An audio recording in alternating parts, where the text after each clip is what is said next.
single girl out there and I find out that Brian Chesky is single and I can like stay in his house. Have you ever? There you go. Right to the relationship, Brian. You don't have to be feel pressure. No, but we've never talked about this. He just got here. Have you ever? Her and her husband have tried to set me up before, so I'm very invested in Brian's love life. But so you've never met anybody that way? Have you found? No.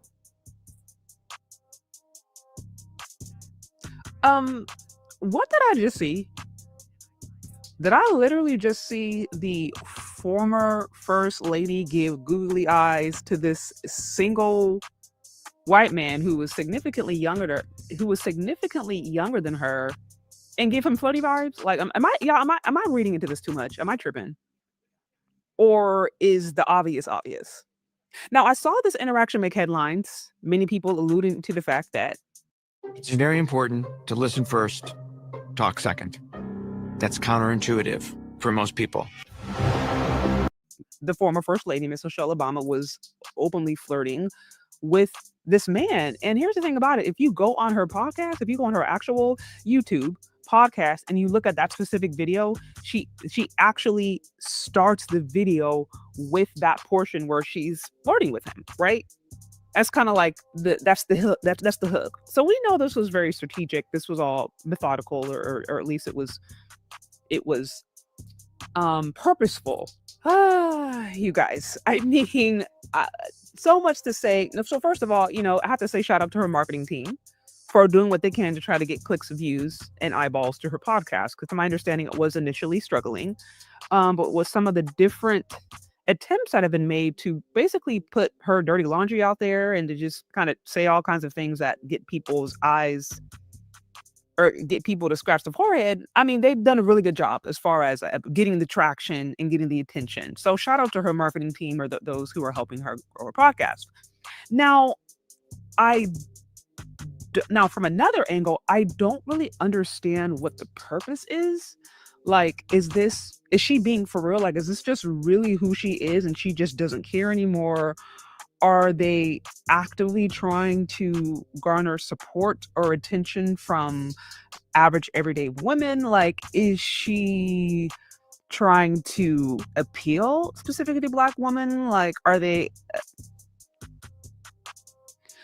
trying to promote a feminism for a specific reason? Like it's hard for me to really understand what the purpose of this is as the former first lady. Or is this her attempt to completely rebel and revolt and say, F this system, I'm upset at the political victory that Trump got, and I want to do everything I can to just undermine not only the system, but all of the protocol associated with it. Like, it's really hard to understand what the intention or the purpose is of what is being done. But I personally think that many of the conversations that have been had with respect to marriage and family are very concerning.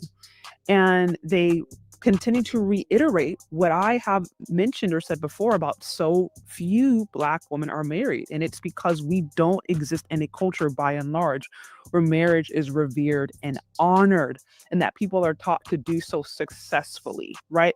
And of course, we understand there's reasons to it. The Black American experience is very unique. It's not like we had generations upon generations of people coming from healthy family systems. Like, the inception of the Black American experience was trauma. And I know there are some who like to look to the past and say, oh, well, why are our parents able to stay married during Jim Crow and things like that? That's a good question. We also can't forget that there are actual policies and things that did, such as the No Man in the House clause, to systematically remove men and Black men from families, war on drugs, just all kind of different things. And so I'm saying that because there are legitimate generations of women who never grew up seeing a healthy, functional family or just a family marriage setting in general. And that culture pervades in certain part. I think we also have to remember that we live in a feminist society, and we're very, very, very comfortable with the idea of misogyny and never consider that misandry could ever be a possibility. And these are the kinds of messaging and these are the kinds of experiences that continue to keep this divide, in my opinion, abreast, alive, and well. Promoting things or saying things that, if the roles were reversed, would be considered very disrespectful and misogynistic. But apart from that, These messages about marriages are, to me, are very concerning. Secondly, I, as a married woman, just think that it's very inappropriate to flirt with any man. Like, I don't believe with you having a work husband or you having these flirtatious fantasy ideas where you just kind of, wink, wink, nod, nod at guys just for fun, but it's nothing serious. Like, that just doesn't resonate with me because I believe adultery starts in the heart. It starts in the mindset. It starts in the thoughts. And so I believe as a married woman, like, there's just certain things that you don't even engage. Listen, when I'm out with my husband, I look straight mean sometimes. Like, if I'm at the gym, I'm different things. Like, I'm not giving googly eyes to everybody. I have the closest vibe you'll ever see. I mean, I'll smile, I'll be nice to people, but like, I don't have the energy that like you can approach me. You know what I mean? Because I'm married. Um, and I'm saying that because I'm like, as a married woman, I think that there's a certain way that you conduct yourself to make it very clear. Like, I'm taken. This is we. I'm not in that phase of my life, and so as that, seeing another married woman go online and openly flirt with somebody else it seems disrespectful. Honestly, I don't think that that's something that you should do, or I don't think that's the kind of behavior that you should emulate. And then the problem that I have with Michelle Obama is that, again, it's like, why?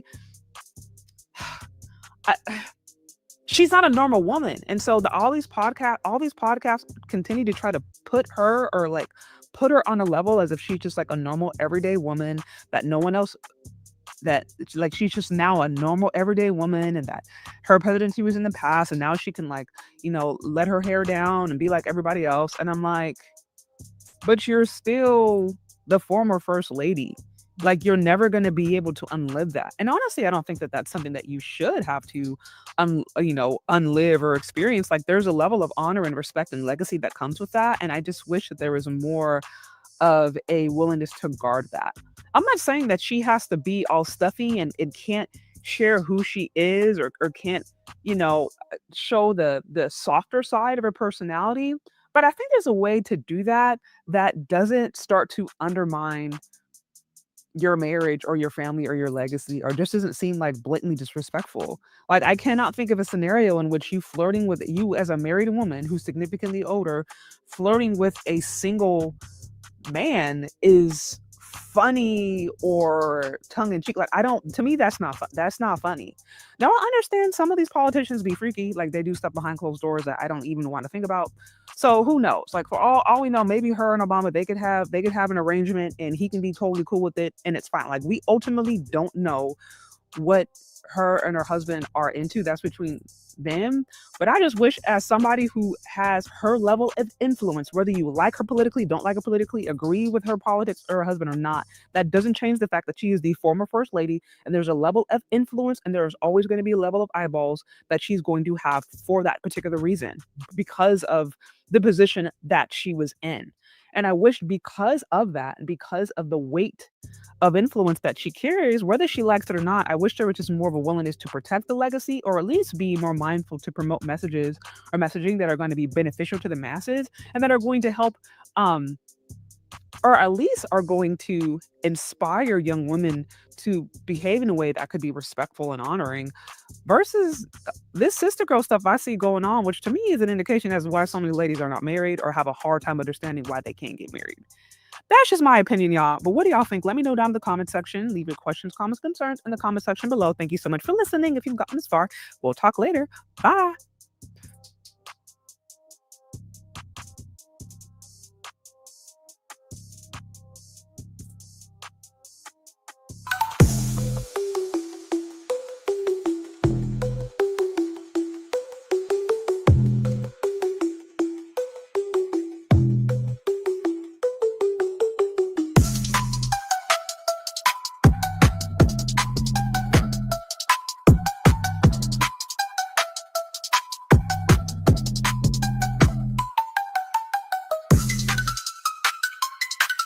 I don't want no damn kids, okay? But this mom cracked the code and she got me down 3 pant sizes.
Oh my God.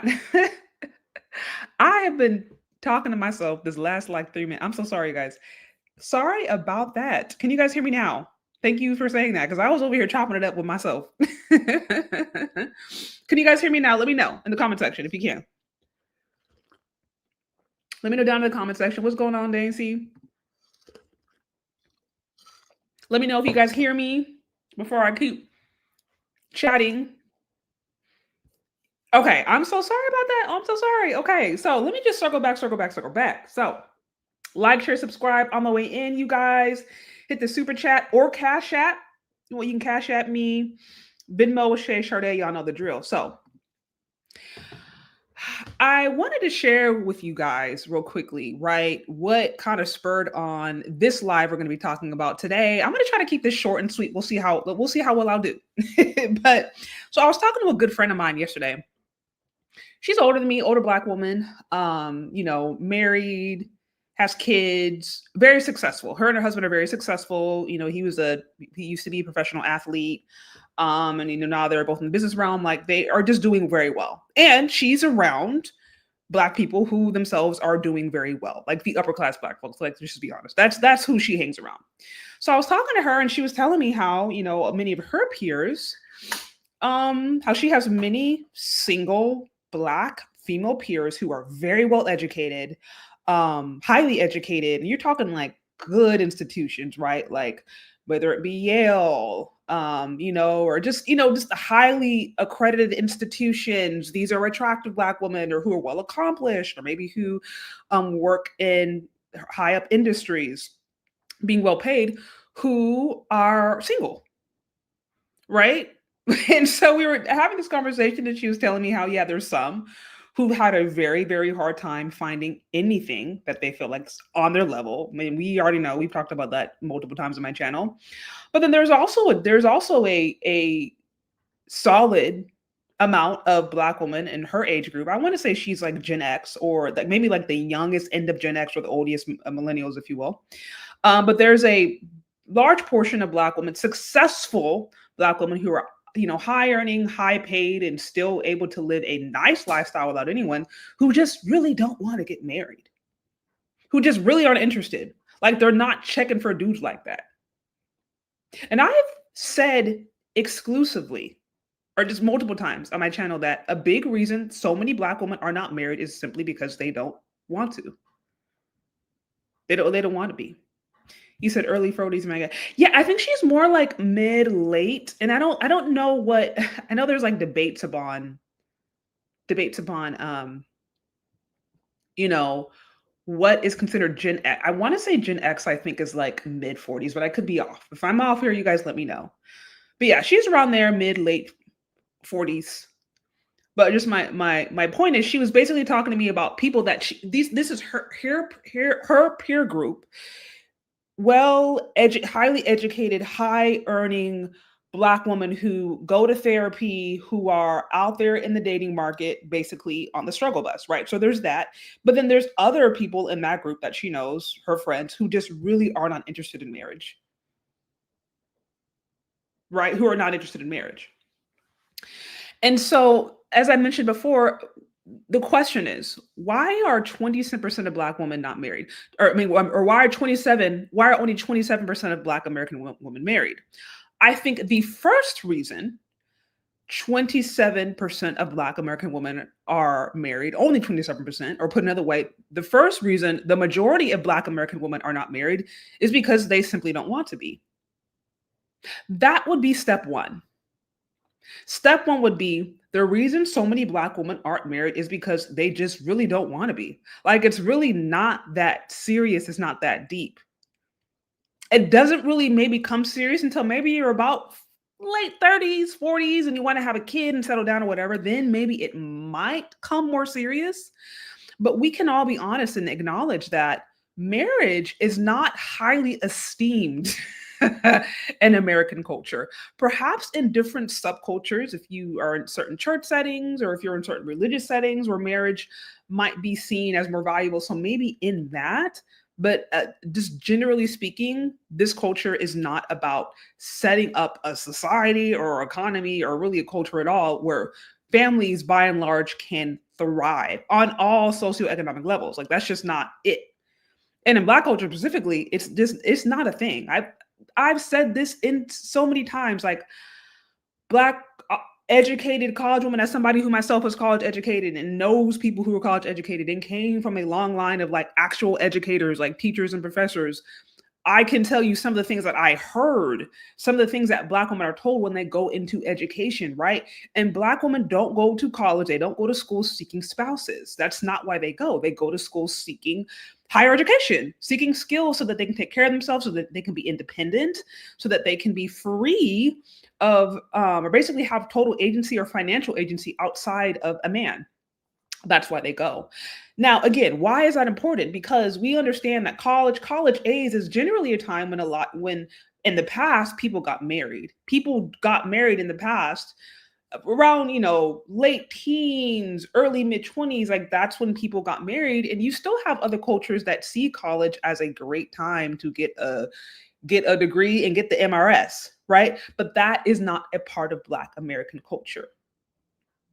It's not a part of Black American culture. So Black women who go to college are not trying to get married. And then Black women who don't go to college also aren't necessarily trying to get married. They may be trying to find themselves. They may be trying to, figure out what they want to do, not get settled down, be on their own spiritual journey. They're not interested in being married. Hey, but I hear a comment here. He said, but they can still have kids. Right. But they can still have kids. So that's the first obvious reason that Black American women, majority of them in America today, are not married, because they simply don't want to be. And I know personally in my own life, women who have said out of their mouth, either they exclusively don't want to be married, or they, they're in their 40s still trying to debate whether or not it's something that is even important. I know so many people in my own life who are just like, it's not for me. Maybe not. It's not that big of a deal. Like it's kind of way out there in some other dimension, but they're more focused on immediate things like their career, like where they want to go on a trip next, right? Or just like other things that they feel are more important. Marriage is kind of like way in the back burner. So that's the primary reason Black American women aren't married. Now, another reason I believe that so many Black American women are not married is because they don't know how to be. There are those who actually legitimately desire relationships and marriage and legitimately desire a family within the context. They want the MRS before a baby. They want that, but they don't know how to get it because they weren't trained. They weren't taught. They don't understand what it looks like. They don't know what healthy means. So there's also a group of Black women who aren't married because they don't know how to be. And then on top of that, the cultural context now is marriage is under so much attack and under so much scrutiny because many of us have seen anecdotal experiences in our own life of marriages that were toe up, that were just ridiculous. And then now it seems like anytime, every few weeks, it seems like you're seeing a massive divorce that costs scores and scores, millions of dollars. Right? So you have women who want to get married but don't know how to. But then you have men who are looking at the financial implications of marriage. And then they're looking at the culture of women. And they're like, I want out.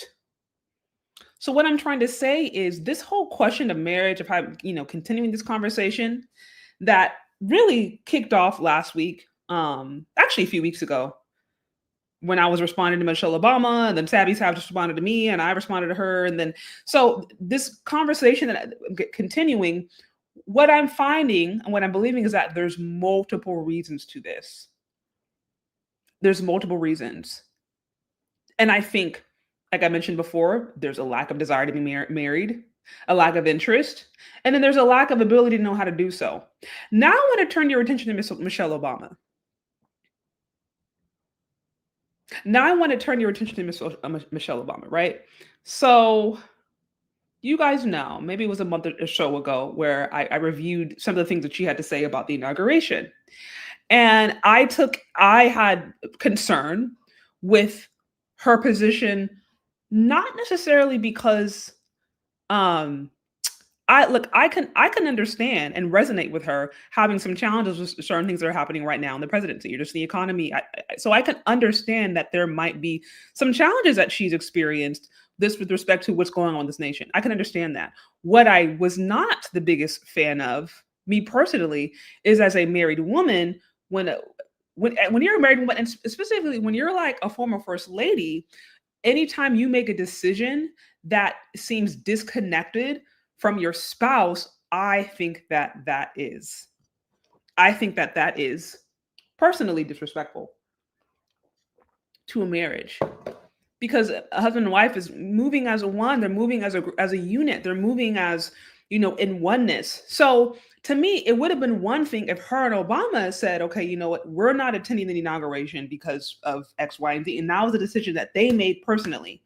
But for him to go down there and have that awkward look as he's walking down, they're introducing Barack Obama, and he's walking down there and has to try to compose himself, and she's at home. Like, to me, it just looked bad.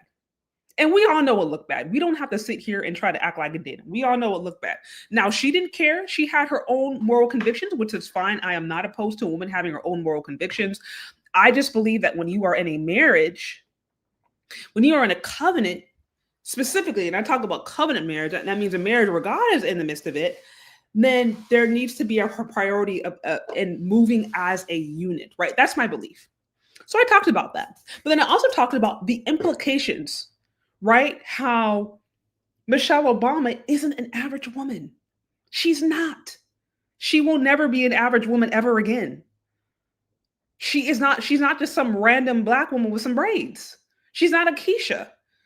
Okay, now some of y'all might say she acts like it, but I'm saying is for her position, the position that she held, the amount of influence, the money, and the access she has to this day, she is not an average woman. And so because of that, every move that she has political implications. It's not just about her personal, what she personally thinks or what she personally believes. Everything that she says is going to mean something. And so that was also my bigger issue. My problem wasn't that she had her own opinion and that she was even necessarily vocal about her opinion. That, to me, that wasn't a problem. It was, what are the political implications of your movement? What are the implications of you moving distinctively from your husband? And then what are the implications of these things that you were saying about your marriage, about your family, and what are the message that's giving off about marriage and family today? Right? And so this is what I want to unpack a little bit more, because I saw some more clips that I think further reiterate what I've said before. Black women don't want to be married. They just don't. Many of them just don't honor it. And that becomes increasingly clear to me when I see the way in which some ladies respond or react to some of these ideas being promoted. And then also, there's not an understanding, even if you're in marriage, there's not an understanding of what that is. There's not an understanding of how to respect your husband and how to respect the union of marriage. And there's not even really desire to do so, right? So I started off this live by playing you guys a clip that went viral, right? And she was talking to, I think it was the CEO of Airbnb that was invited on. And let's just be very clear. We already know that clip was all staged.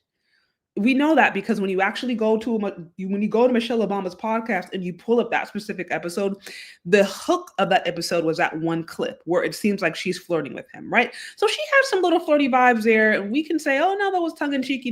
You can read into it whatever you want to, but we know that was all very staged, or we know that was purposeful. That the whole purpose of that podcast was to get people talking, get people trying to figure out what was going on. And like I said, in that sense, they did a good job.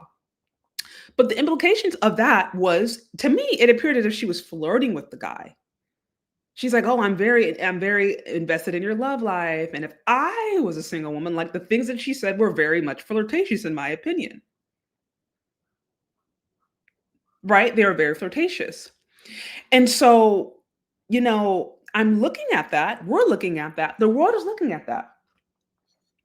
They're saying this is a former first lady who was still married, by the way, to the former president of the United States, of like the first world, of one of the most powerful nations in the world. And she's like flirting Like, or at the very least, she's behaving in a way to where you would think that she's flirting. Like it's getting people are scratching their heads. Some are saying, "Oh no, don't she's just joking. Maybe she's not really flirting." Some are like, "No, she's absolutely flirting." But she's behaving in such a way to where it's very unclear. She's not like behaving as you would expect someone who was in political sphere to behave. And again, why is that important? Because this is the former first lady. This is the former first lady who was married to the former president of the United States. This is the first Black first lady ever in the United States of America. This is someone who's made history. Michelle Obama has made history. Barack Obama has made history. There are people who are looking up to her. And why did so many Black people like the Obamas? Many Black people like the Obamas because they represented a family unit.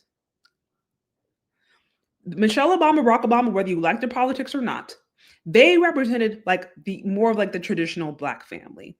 Black women loved the fact that you had this, light-skinned man who was with a dark-skinned, unambiguously Black woman. Because let's be clear, Michelle Obama made Barack Obama Black. She's the one that really made him like Black enough in the eyes of these ladies. So a lot of people, men and women, love the Obamas because of what they represented. They represented this well-to-do Black family that seemed to have very good moral values and that seemed to have a level of respect and love and honor for each other. That was the legacy that they portrayed. And that was a legacy, that's what many people bought into. So now fast forward, and we're starting to see these behaviors from Michelle Obama, who for so many people was an example of what to aspire to. So many people aspired to her, or so many people looked up to the Obamas just because of what they represented, right? So now fast forward some years, and we're seeing bit by bit that image, or at least what they represented, being dismantled. And we see women who were looking up to Michelle Obama, looking up to her as a role model. They're now listening to what she's saying, and they're following her lead, or they're taking advice. And I want to show you guys exactly what I mean. Because again, why is this important? Michelle Obama right now, the Obamas right now are a reflection of the Black family. They would be considered the height or the pinnacle of what a Black American family can be. Politically, socially, economically. You can't get any higher politically, socially, or economically in America. So they represent that. And so now we're seeing the ways in which Michelle Obama is interacting with Barack. We're seeing the ways in which just like husband and wife, this thing is happening. And while it might be subtle, it's saying so much. And you'll see a lot of women who are going to support her and say, this is nothing wrong. She needs to let her hair down. It's about time. She's being herself. She's fighting her freedom. You're going to have women who are liking this. But what I'm seeing more and more is men who are looking at this stuff and being like, this is crazy. This is crazy. This is insane. Why do you have the former first lady going on there talking about she was mad at her husband for X amount of years? Why do you have the former first lady going on there talking about double standards? Why do you have the former first lady going on there flirting? So what I'm saying is that like blatant disrespect. A lot of men will see this as blatant disrespect. And here's the thing, we can't separate what the Obamas do, what this couple does, from Black America, because they are a reflection of that, right? Like the world looks to them, for better or for worse, as that.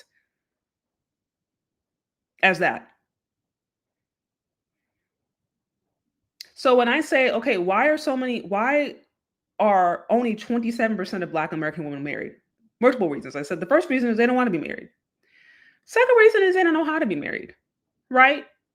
And then the third reason, and I'm seeing this more and more with Michelle Obama and her generation, is honestly, you have women of her generation who aren't necessarily reflecting the kind of marriage that perhaps both parties would want to be in, that both parties would be happy with. Because while there's going to be plenty of Black women who love the new empowered Michelle Obama, there are so many men who look at it and feel like it's being really, really, really disrespectful and really dishonoring. And here's the thing. I think there's balance. I think there needs to be a world in which Michelle Obama, it sounds like she needed to find herself, figure out some things, unpack some things, do some therapy, do whatever. I see nothing wrong with that. Literally nothing wrong with that. I just wish this didn't need to happen on public stage.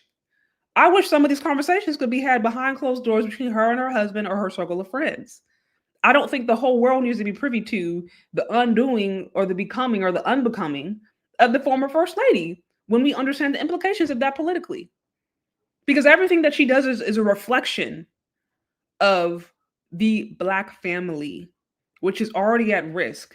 And then now when you have people who were like the few role models that existed, in society being just, to me, it seems like it's just, bit by bit being dismantled or bit by bit being just undercut. That's nothing. Nobody, like, men are not interested in that. And a lot of women don't think that's good either. Or they don't think it's necessary. So let me, I wanted to show you guys a clip. Let me see. I wanted to show you guys a clip. Let's see. Yeah, okay. I want to show you guys, there's like a clip or two.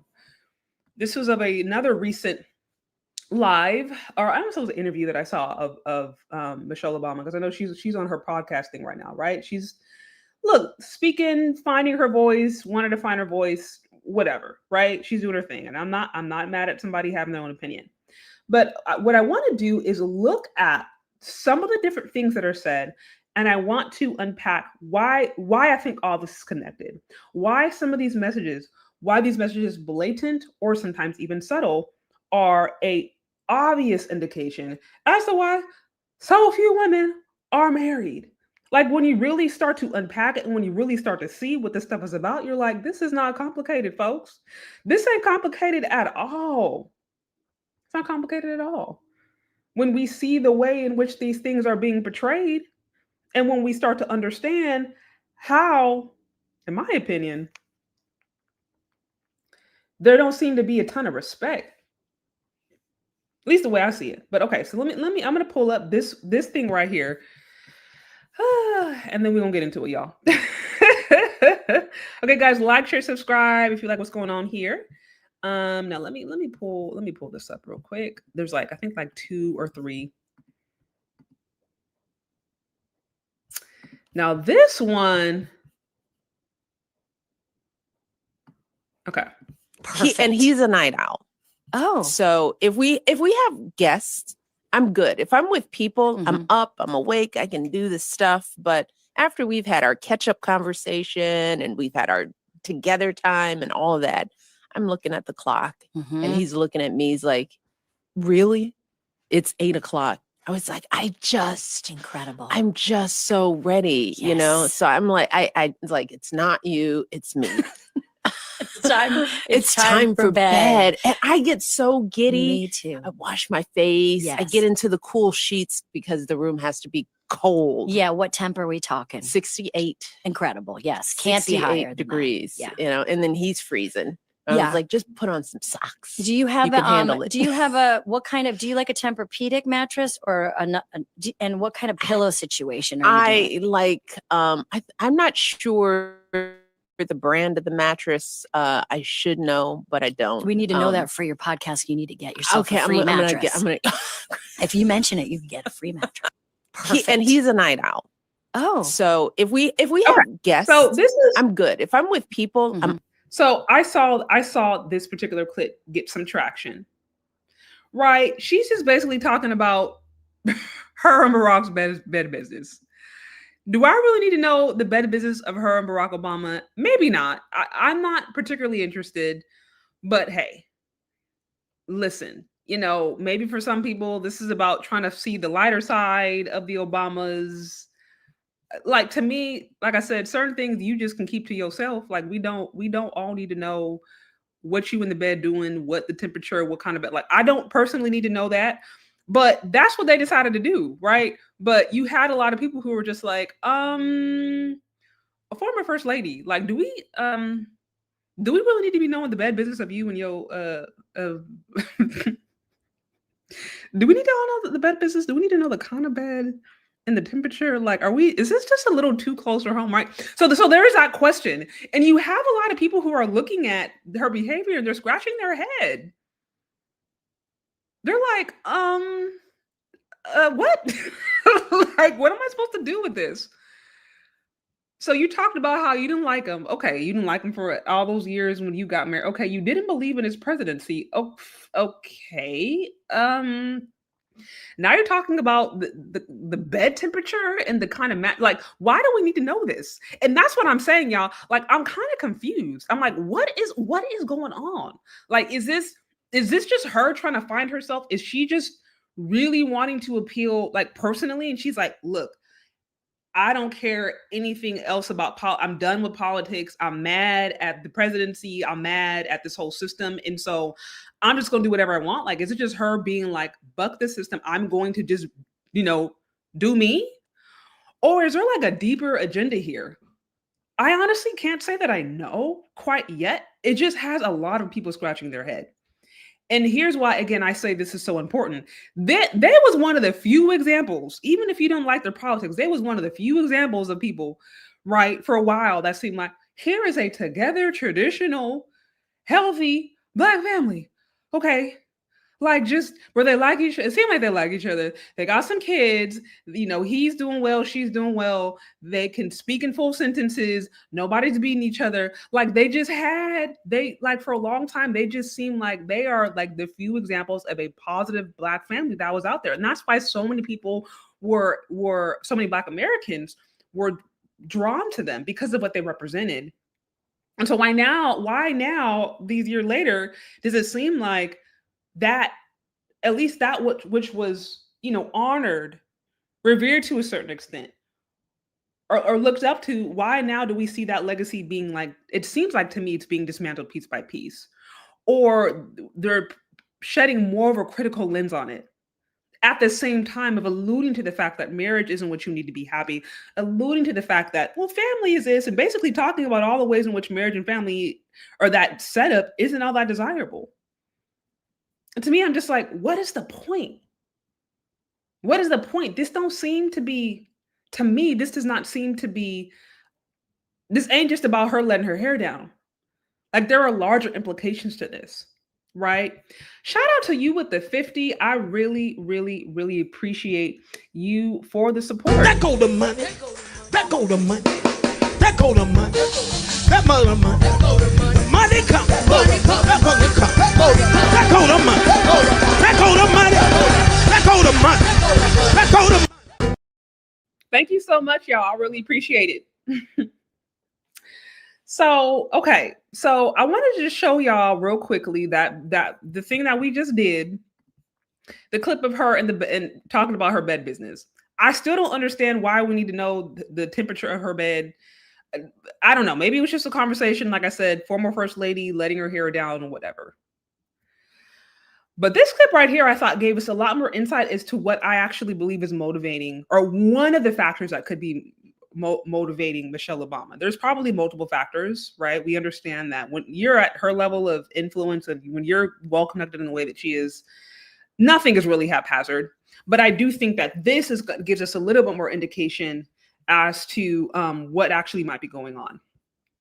So here it says challenges and joys of post-White House life, right? Let me pull this up.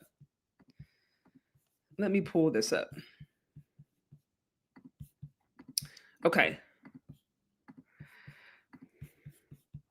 Let me see. So, challenges and joys of post-White House life. Now, first of all, before I say anything, before I even play this clip, let me guys know, what do you think? Like, what do you guys think of a former first lady or even a former president going and talking about, the highs and the lows of basically being a leader, like being a world leader?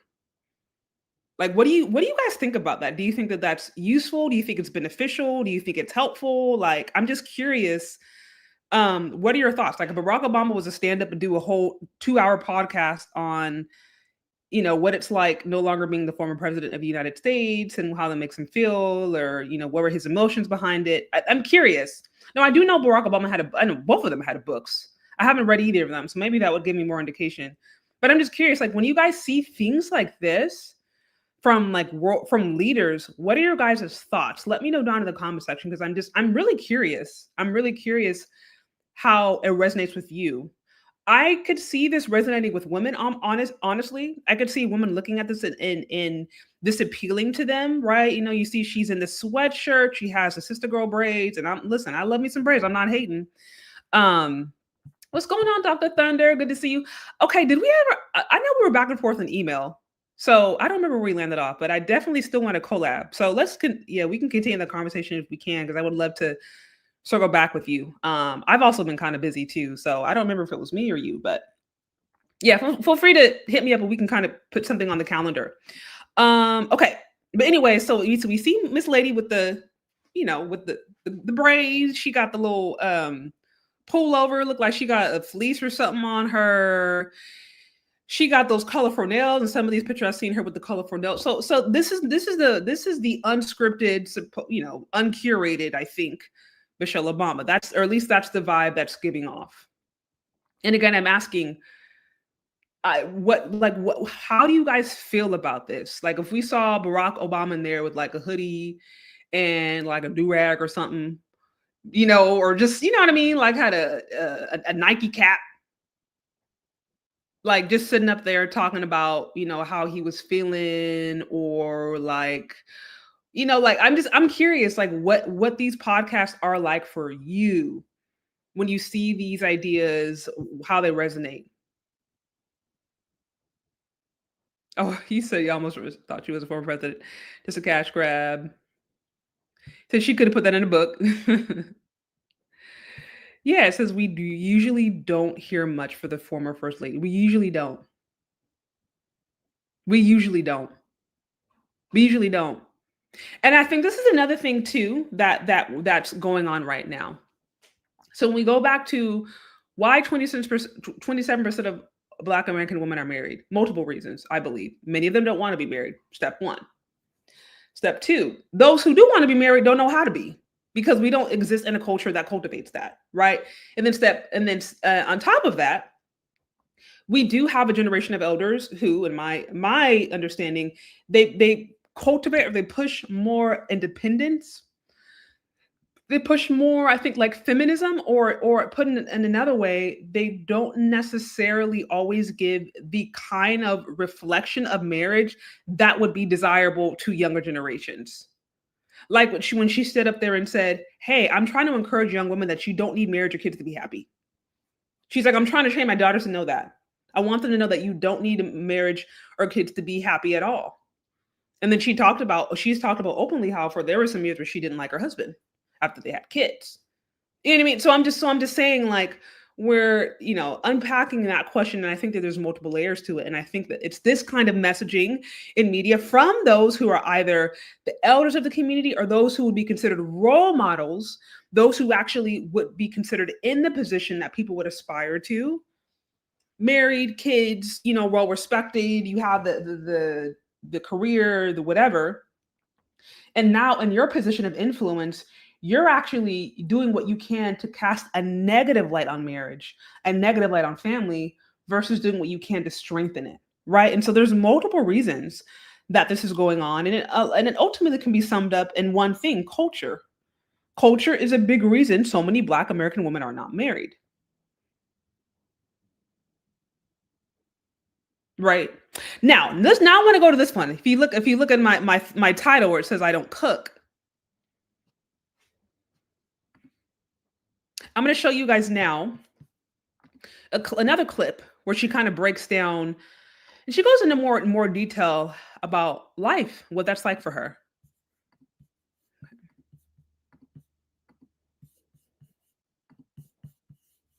Let me see. Okay, if I can play it. Give me 1 second. Hey, not cooking. Yeah. I've done it. Okay. And now there are first families that cooked in the White House. I'm just sort of like, I'm okay not cooking. I've done it.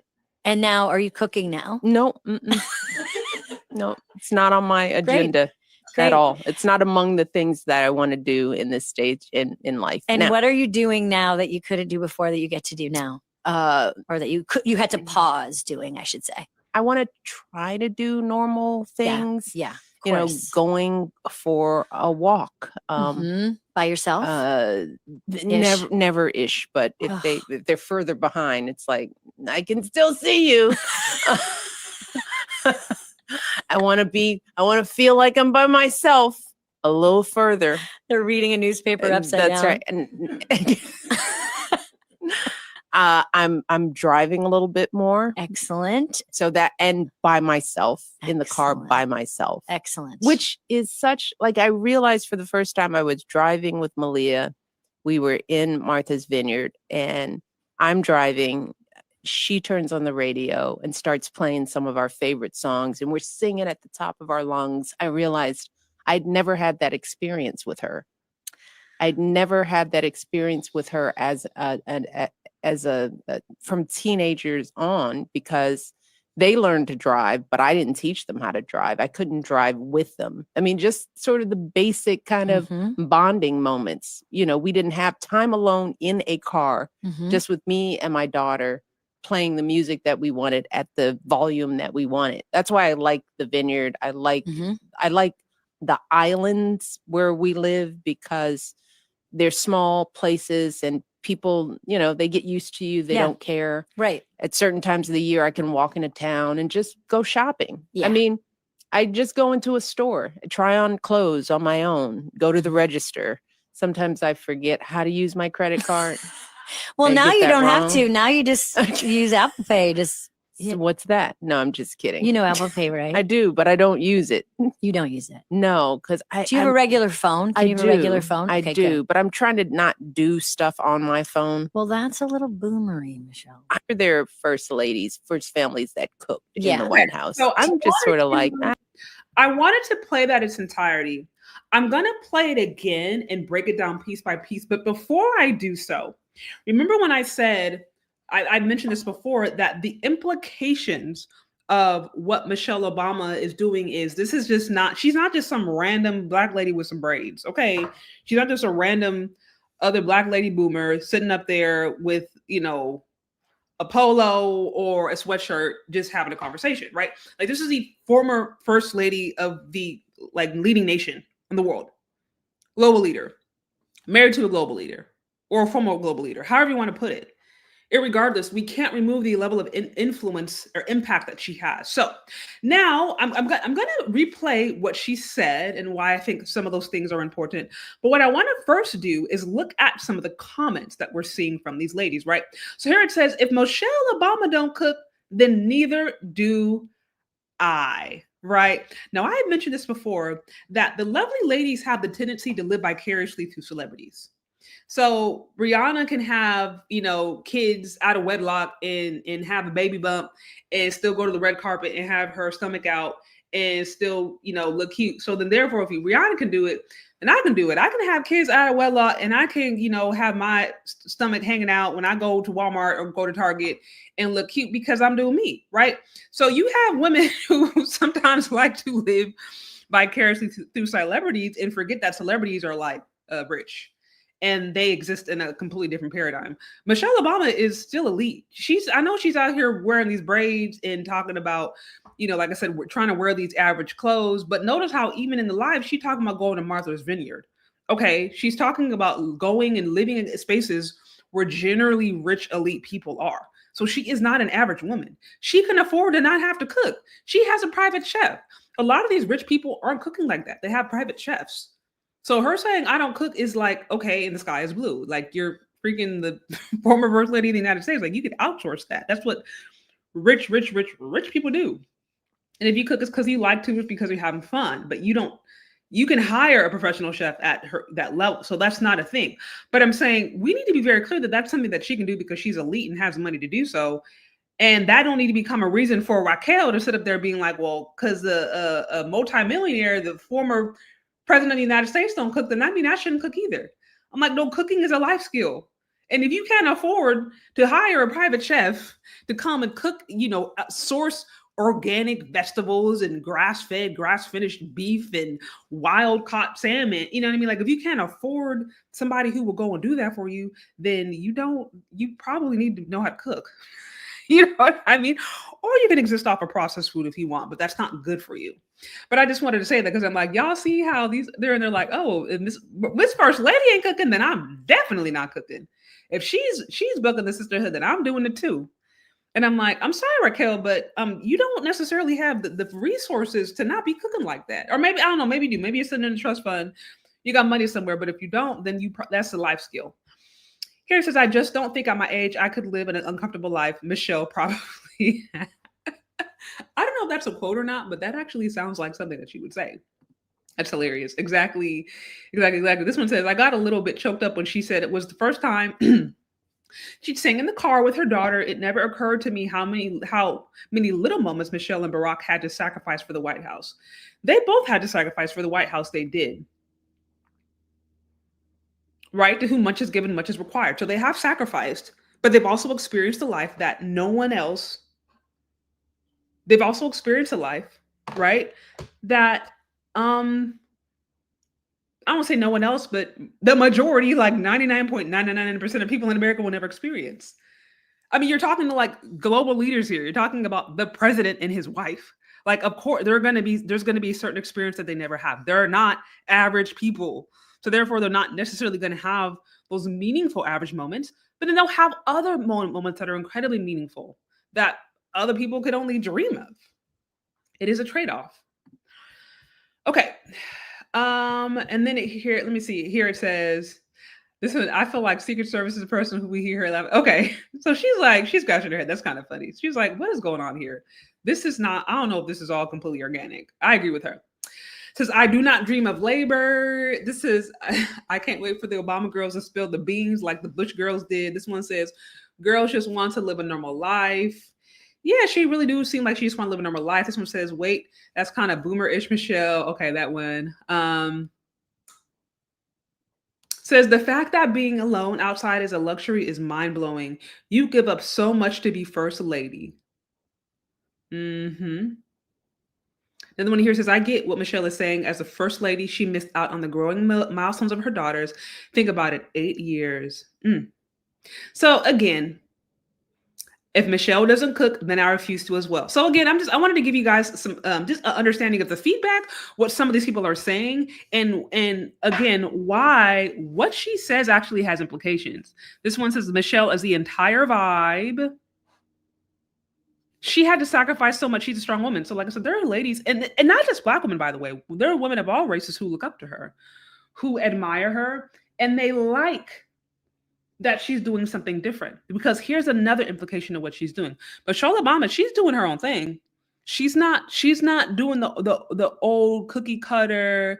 Okay, well, this is what the first lady usually does. I'm going to sit here and support my husband and kind of keep quiet and smile and cook and look cute or a particular item. Like, she's not fitting in the mold. She's doing her own thing. She's bucking the system when it comes to that. And to a certain extent, this is like hook, line, and sink. This is standard operating procedure for what Black femininity represents in America. For some reason, Black femininity is somehow always connected to being revolutionary, to being rebellious, and to being against anything traditional. Always. Always.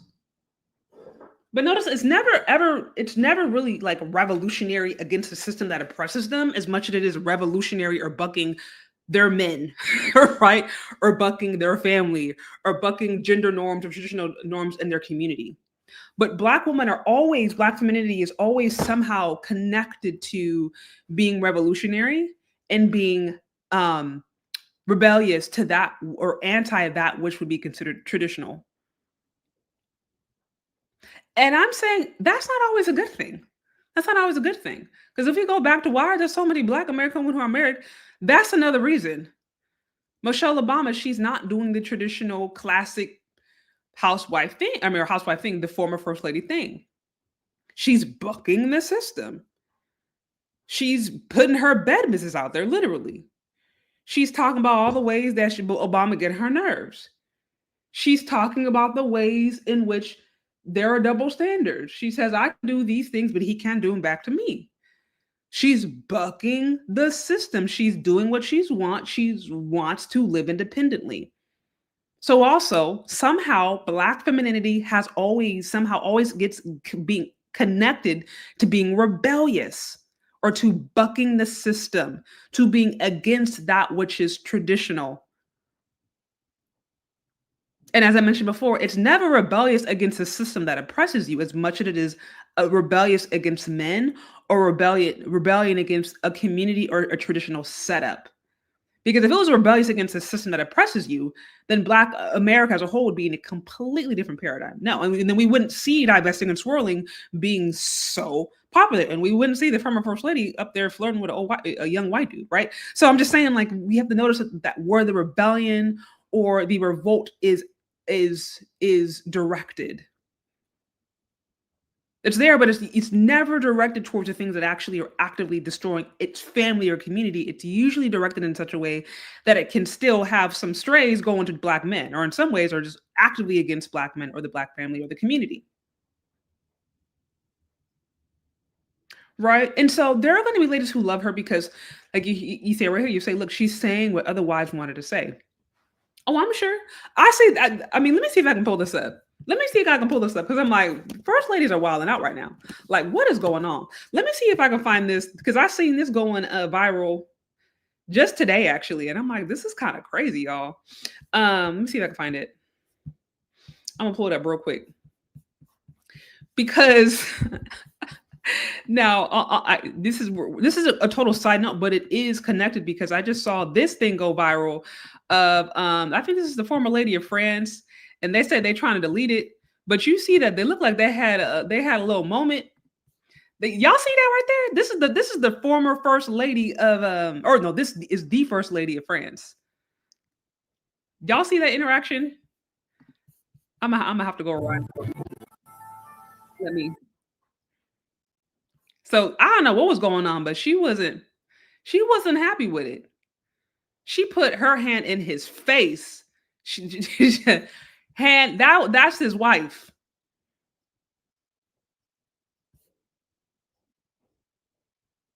So we don't know what happened to Macron. We have no idea. We just know that she wasn't having it. And I'm not as familiar with Macron. I don't know. I just seen this go viral. But I just saw that and I was like, man, these ladies are wild out. So when he went back to it, was like, listen, she's saying what a lot of ladies be thinking or want to say behind closed doors. No, I do believe that there's truth to that. I do believe there's truth to that for sure. And a lot of ladies, that's why some people love it. They're like, listen, do you, boo. Do it. Don't buck the system. Don't let these dudes, whatever. But there's a strong difference between, in my opinion, there's a strong difference between having a healthy boundary and maintaining a moniker of respect, right? And then just being openly rebellious. There is a huge difference between that. And as I mentioned before, somehow Black femininity in the West, at least, is always connected to that which is rebellious, or is always connected to that which is against anything traditional, against anything, I guess, homogenous, against that which would be, considered the standard, the norm, conventional, right? They're always put in a place of antagonism versus a place of rest. And this is, to a certain extent, what we see happening with Michelle Obama, too. Okay, so let me go back now. I want to go back now and replay some of what I shared with you guys before. But before I do so, I'm going to go, be sure, guys, to like, share, subscribe. Let's see how these likes are doing. Let's see if y'all are treating me right. Like, share, subscribe, you guys, if you like what's going on. Show some love on the Cash App, Super Chat, Venmo. Let's see if y'all treat me right on these lives. I mean, on these likes. Let's see what's going on here. Why does it do that? Sorry, guys. Now it's acting all weird.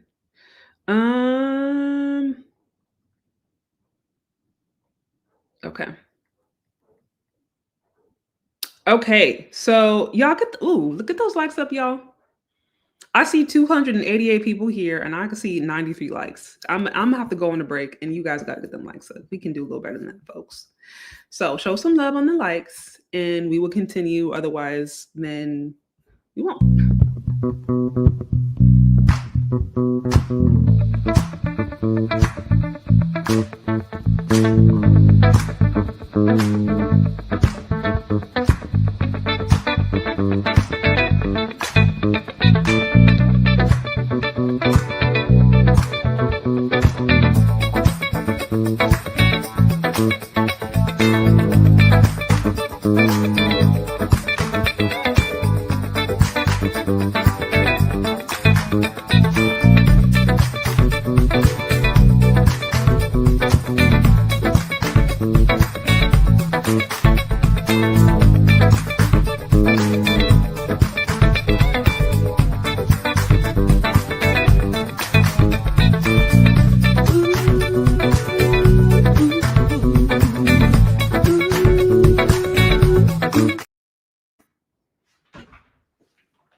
Okay, I'm seeing. Okay, Demetrius, can you help me understand? It says he met his wife when he was a child and she was an adult.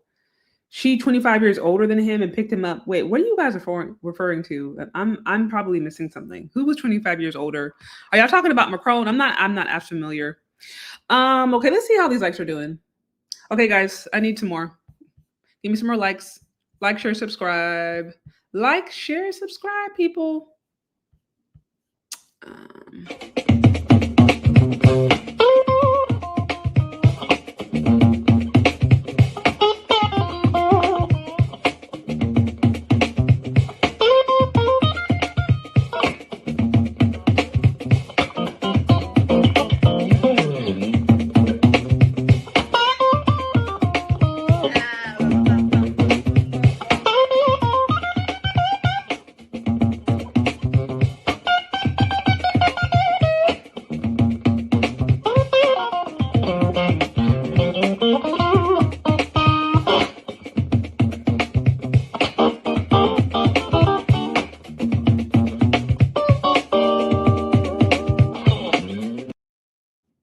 Oh, you're okay.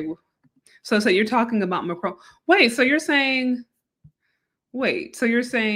she was older? I'm not familiar with their stuff. So you're saying she's a lot older than him? 32 months already. Shout out to you for being such a loyal. Thank you for being a loyal member. Appreciate you. Appreciate all you members. Appreciate those of you guys who show support. I really, really, really do appreciate all of you guys. Okay, so let me try to see if I can wrap this up real briefly. Let's go into, oh, she's older than Macron. Okay, I was not aware of that. I'm not as familiar with, I don't really know the setup there. I just saw that video go viral and I'm like, dang, these ladies are not having it. Let's continue. I'm okay not cooking. Yeah. I've done it. And now, are you cooking now? No, no, it's not on my agenda. Great. I heard that. So you said you're cooking now. She said nope when they just start laughing. Nope, not on my agenda. So she's moving based upon her agenda, right? And that's kind of the message. I'm moving based upon my agenda. Like what we're seeing is for a push for Michelle Obama to have a sense of agency, a sense of freedom. And here's the thing about it. I don't have a problem with a woman having agency or freedom or the ability to choose. That is not it. My issue is if it seems as if there is a concerted effort to have a sense of agency or independence or separation from your husband, from your marriage, that's what I think is not healthy. Not healthy. I'm not saying that you have to be totally enmeshed, right? When you get married, it's not like you lose. It's not like you just become an unperson. But when a man and a woman come together, the focus now becomes how to move together as in a unit. And it no longer becomes about just your particular self. And for him, it shouldn't become just about himself. Like it literally becomes about the family. So there's a higher responsibility when you get married. And so that's why I don't like a culture that celebrates, in my opinion, celebrates behavior that actually goes against the meaning of a marriage, at least from a biblical standpoint. And the reason I mention the Bible is because her and Barack Obama, again, as leaders, are open about being Christians. And so there are implications to that. But anyway, so I'm just saying, like, I think people can run with that idea and think that trying to be separate or trying to be single in marriage is good. And that, again, going back to why so many women are are married, like if you're so about trying to hold on to your independence and so about trying to hold on to your old agency, then you shouldn't get married. You shouldn't. And that's why a lot are not. At all. It's not among the things that I want to do in this stage in life. And now, what are you doing now that you couldn't do before that you get to do now? Or that you had to pause doing, I should say. I want to try to do normal things. Yeah. You know, going for a walk. By yourself? Never ish. But if they're further behind, it's like, I can still see you. Here's the thing about it. You know, I like to use the equivalent of, because I know she's another one that's, or was at least a lot of times in the media, but that was the Queen of England, right? She was in the media for so much. And notice how every time you saw the Queen of England, she always was positioned and she always presented herself as separate, not a commoner. She made it very clear that she's from a different family, from a different lineage, of a different, you know, she's distinctive from the people that she was over. She was the queen. And people treated her like that. The media talked about her like that, like she was that. And we don't necessarily have that per se in America, but the closest you're gonna have, right? Like I feel like the closest you're going to have in, I don't know, say, how do you say, like example to that you're going to see in America would probably be a president, right? Like that's the closest, I guess, connection between what would be the equivalent of a king and a queen in, you know, the UK or England. It would be out here, it would be a presidency, right? Like you're not going to get higher than that position in the United States. And so I'm like, could you imagine the Queen of England going on and talking about how she just wants a normal day and she just wants to have a normal life and, you know, like just go on a walk or, you know, have a podcast where she's just, you know, like wearing sweats and talking about how she didn't like her king. Like, no, like you wouldn't expect that. Like you wouldn't expect that because it's like, you're over there, like you're not a commoner. So, you know, there's a part of me, I can understand. I can't say I fully understand. I'll probably never fully understand what it's like to be married to the actual president of the United States, right? Like that's a very unique experience that very few people are going to have. But as someone who has the power and influence and the access that she has to this day, there is a level of normalcy that you just give up. To whom much is given, much is required. And so you see her wanting to be normal, and you also see this push in media to try to make her normal. And I'm like, she is not average and she's not normal and she will never be. And the problem with average, normal, everyday women looking up to her and thinking that her example is something that can be followed and emulated is because they're not her. She can afford to not have a cook. She can do that. Okay. Like she's going to sit here and talk about how she wants to have a normal life, and then you'll see the environment that she's around. She's talking about Martha's Vineyard. Martha's Vineyard is not for average, everyday, broke, poor people, or for Keisha, who's, you know, just trying to figure out how to afford eggs. That's not her entire experience is anything but normal and average. And it's interesting to see her really want to push for that when that's not who she is. And that's not ever who she'll be ever again. And that's not to say that she can't have human experiences. I understand that there are human experiences that are shared regardless of your class. But that's why I'm just like, what is this media push to try to act like she's like some sister girl when it's like, you're not. You are an elite, highly connected Black woman with all kinds of money and influence. And we don't have to lie about this. Like we can just like let's just be honest about what's going on. Like, and why is this even necessary? I want to feel like I'm by myself a little further. They're reading a newspaper upside down. That's right. I'm driving a little bit more. Excellent. So that, and by myself in the car by myself. Excellent. Which is such, like, I realized for the first time I was driving with Malia. We were in Martha's Vineyard, and she said by myself. So she wants a sense of independence and she wants a sense of normalcy. You know, and I'm like, This is what I'm like, do we really need to hear this? Because all of the feelings that she's saying are valid. They're all valid. But I'm like, does the whole world need to see this journey of you saying you want independence and you want freedom when you are married and the former first lady?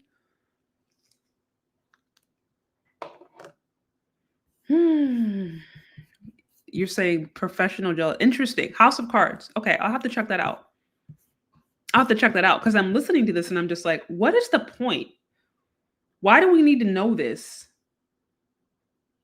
Aren't there certain things that are supposed to be left within the confines of your own home to protect your marriage, to protect your legacy, to protect, and ultimately to protect the people that you influence, so you don't lead them astray, or you don't lead them into, they don't start making decisions based upon the things that you do, thinking that they have the same access. They don't.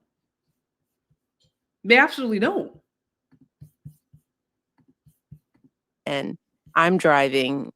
She turns on the radio and starts playing some of our favorite songs, and we're singing at the top of our lungs. I realized I'd never had that experience with her. I'd never had that experience with her as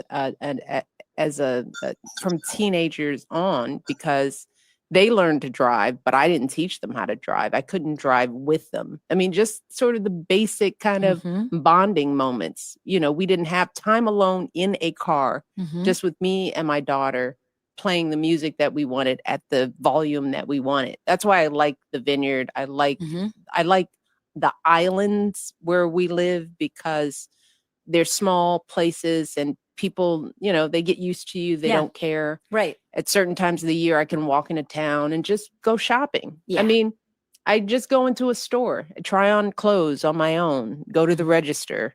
Sometimes I forget how to use my credit card. So I mean, like I said, there's a part of me that from a human emotional standpoint, I could totally understand why she probably just wants a break. She doesn't want all the pressure. She probably just wants to live a normal life and just be done from everything associated with me. So I can understand that. I really can.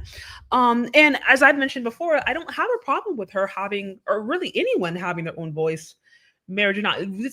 This isn't about someone having a voice or someone having an opinion or someone having feelings. That's not what it's about. What it's about is the political implications that are associated with being a global leader. What it's about is understanding leadership. And what it's about is understanding how there's a way in which you can have a voice or articulate an opinion and still protect your marriage or still protect family, or what that means. And I think that for some reason, there just continues to be an agenda to always devalue and to undercut the power of a marriage and family. Right? Like, as I said before, women for generations have gotten the message that marriage is oppressive, that women who are married are oppressed, or they're this. And then when you see women who are married and married to successful men, by the way, you see messages that these women still weren't happy. Right? We had Tina Knowles not too long ago come out a week or two ago talking about how she left her last husband because she just felt like she could do better. It wasn't because he was a cheater. It wasn't because he was mean. It wasn't because he was unattractive. It wasn't because he was beating her or being emotionally abusive. She just believed she could be happier or deserve better, so she left him.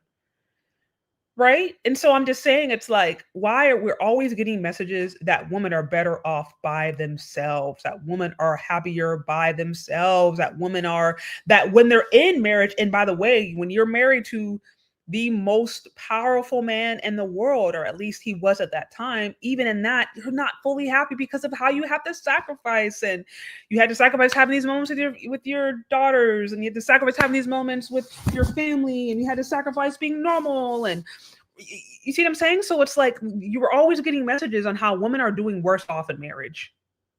We're always getting messages on how women are doing worse off when they're in a union or a covenant with their husband. Always. It's always happening either blatantly or subtly. And then we wonder why so few Black American women are married. It's obvious. It is obvious. You have Michelle Obama married to literally the most powerful Black man in the world, arguably. One of the most powerful, arguably one of the most successful men in the world. And we don't hear her say a ton of positive things Like, we hear more of the dirty laundry than we do the good stuff. I'm sure there's some good stuff there. I'm sure it exists, but I'm just saying it's like, at least all the stuff that's being put in the tabloids is all the ways in which she's unhappy, or she wasn't happy, or the way she had to sacrifice, and she was like, she has to regain that time back. And I'm saying, even if that's not her intention, there's obviously an agenda out there to continue to paint pictures in the minds of ladies that marriage maybe is not where it's at. Being in a committed relationship with a man is not where it's at. And she even said out of her own mouth, well, you can be happy without kids and family. So that's what I'm saying, folks. That's what I said, folks. That's what I'm saying. Like, you can be married to the most powerful black man in the world and there's still something to complain about. You can be married to the most powerful black man, the most powerful, successful. He had you meet kings and dignitaries all around the world. You're living in the best, richest area. You can have professional chefs. You have access to the most powerful people in the world of the nation. And there's still something to be unhappy about. And there's still a sense of, I need my independence. And that's what I'm saying. It's like the messaging that goes out. What is it saying about marriage? Why is this important? Are Michelle Obama's feelings invalid? No, her feelings are completely invalid. Does she have the right to do what she needs to do to try to be happy or whatever? Yeah, I'm not saying that there's anything wrong with it. I'm just saying, as a political leader, there should be a way in which you do that. You don't need to be going and telling your constituents your bed business.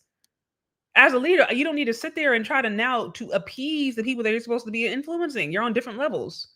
But for some reason, like I said, there's this agenda to try to put her on the level of the commoner when she's anything but that. And the implications, to me, in my opinion, are very dangerous.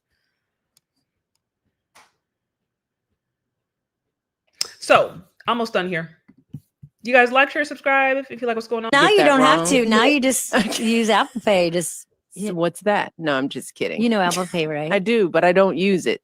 You don't use it. No, because Do you have a regular phone? Can you have a regular phone? I Okay, do, good. but I'm trying to not do stuff on my phone. Well, that's a little boomery, Michelle. I'm sure there are first families that cooked in Yeah. the White House. I'm just sort of like, I'm okay. Okay, so I think that was pretty much it. I mean, that was just a clip, right? We went over a few clips. The first one I showed you is of her kind of being googly-eyed or flirting with the one dude.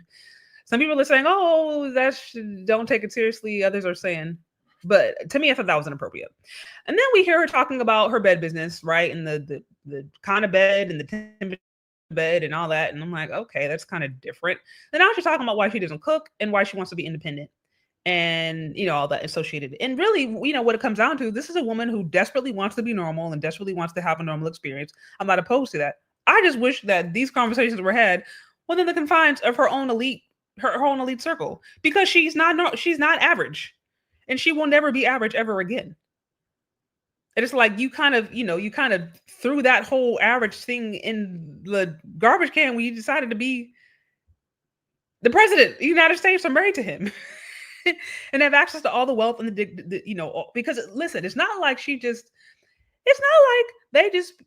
became a president and then they're just like broke sitting up there in a dusty apartment and she's, having to work at McDonald's, living an average everyday life. No, it's like, yeah, they had to sacrifice, but the amount of wealth and access that they have, the amount of dignitaries that she probably got in speed dial in her phone.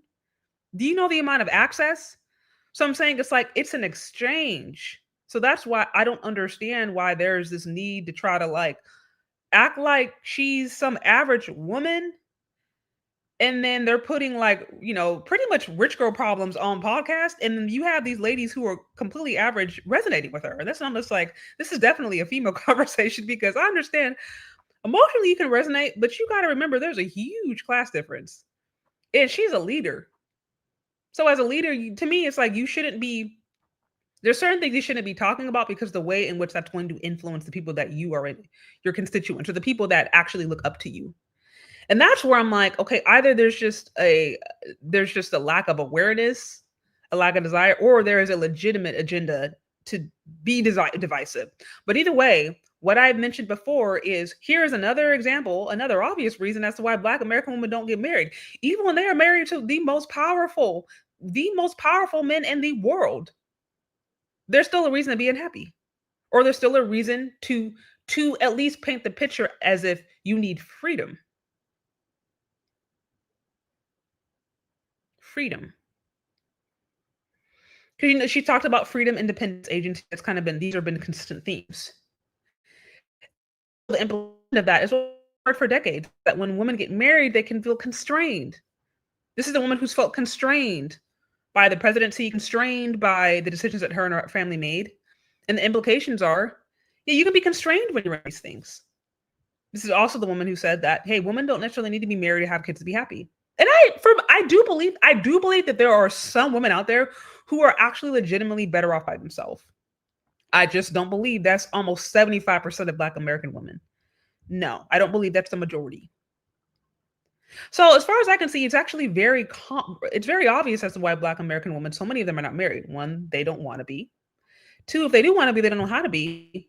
And then three, when we see people even are married, there's so many messages out there. There's so many messages out there about how marriage is confining women, or it is hindering women, or it's causing them to sacrifice more than what they've gathered, right? Like there's oftentimes very negative ideas about marriage and family that lead many to believe that it's just not even worth it. Women, and now even some more men. And my thing is, I think these kinds of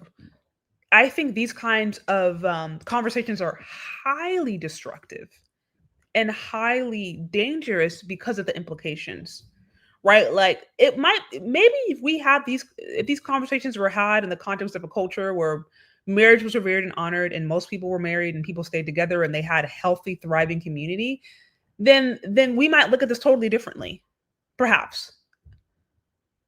But like, she's talking to women who already struggle finding love, already struggle finding marriage, who actually are struggling by themselves financially. But at the same time, this message is going out that to be married to a certain extent is to be confined.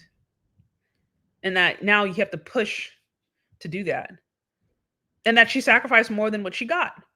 She even asked herself that. She said in one article, she was like, she's still weighing if what she sacrificed was worth what she gained. She kind of alluded to that. So yeah, she obviously has her own healing journey and stuff to go on. And I think she, it's okay to have a voice. I just think there's a way to have a voice in a way that still protects the legacy that you and your husband have built. And I think there's certain voices and certain things that just need to be kept to yourself or to your immediate circle. Your whole world doesn't need to know your bed business, and your whole world doesn't need to know the inner workings of your soul. Like they don't, because then it becomes up for public discourse, or it just becomes a reason to promote particular messages. And for some, that actually might be the case. It says, read my last comment in the chat, Sam Mitch. Oh, okay. Let me see if I can. Said what she should be doing is advocating for those that are following a similar path, not complaining about mundane issues that only she can relate to. Wait, so are you saying advocating? Are you talking about advocating for those who are marriage? Because I'm saying like kind of what she's talking about is rich people problems. Literally. And that's why it's funny that like you have ladies in there who are eating it up because they respect her, but they forget that like she on a whole different level. She has like people driving her. So she wants to drive independently, but you have to remember she has like professional drivers. How many women would love to be driven around everywhere? People getting her gas, people making her food. Okay, living in Martha's Vineyard. Okay. Having security, having access to power and resource, like, you know what I mean? So it's like what she's talking about is rich, and rich people problems are real, but I'm like, they're rich people problems. Your average Black woman right now is struggling to pay gas and get eggs. So yeah. Yeah, so I wanted to I wanted to make sure I understood what you were saying, Dr. Thunder. Anyways, y'all, that's what I have. That's what I have from this one. I said advocating for Black people that can use her journey as a blueprint, not complaining about rich woman issues. It's a waste of political. That's what I'm saying. That's exactly what I'm saying. I'm like, there's a place and a space for her to talk about all the things that she's talking about, but it's not to the average everyday person who is just trying to figure out how to pay rent or not actually end up on the street. That to me, and that's why I'm like, there could also be somewhat of a lack of awareness or just being completely disconnected. But yeah, to me, advocating for Black people and Black women specifically, advocating for Black women specifically right now who are very much at risk, if that's, you know, what she cares about, I think would be a lot more useful than going on podcasts and just talking about how she's, you know, and it's the same thing. Reclaiming your energy, finding yourself, like healing journey. And I'm like, listen, I'm not opposed to a healing journey, but I'm like, why does a healing journey to me always somehow end up being a jab about marriage or family or community? Like, y'all notice that? Y'all notice how anytime I see a professional or a celebrity Black woman talk about healing journey, somewhere in there, you're going to see some BFF. Somewhere in there, you're going to see her do a jab or a subtle jab against the men that she's with or the marriage that she's in or the family that she's built. That's what it seems to be. And like I said, this could be a media thing. I saw somebody in there earlier say, yeah, this is just them trying to brainwash ladies to get them, keep them dependent. Yeah, but I'm like, yeah, why is self-love always somehow a reason for a lady to promote what I believe to be selfishness or what I believe to just be irresponsible behavior? Like, nobody's saying Michelle Obama can't have feelings or have, you know, her own issues or things that she needs to talk through. I'm just saying they don't need to be in a public space. They don't need to be in a public space at all. Like, if you're a politician, married to a politician in a political sphere, like there's a time and a place, and the time and the place don't necessarily need to be right now. And this is what I was like, okay, maybe this is her just saying like, she's over it. She's like upset at Trump's win and she doesn't care anymore. So she's just doing what she wants. I don't know if that is it, but yet and still to me, that's irresponsible because it's like, bro, like you're the former first lady. Like you still, even if you wanted to sit here and act like you can do whatever you want, like there's still, people are always going to follow you and watch you, period.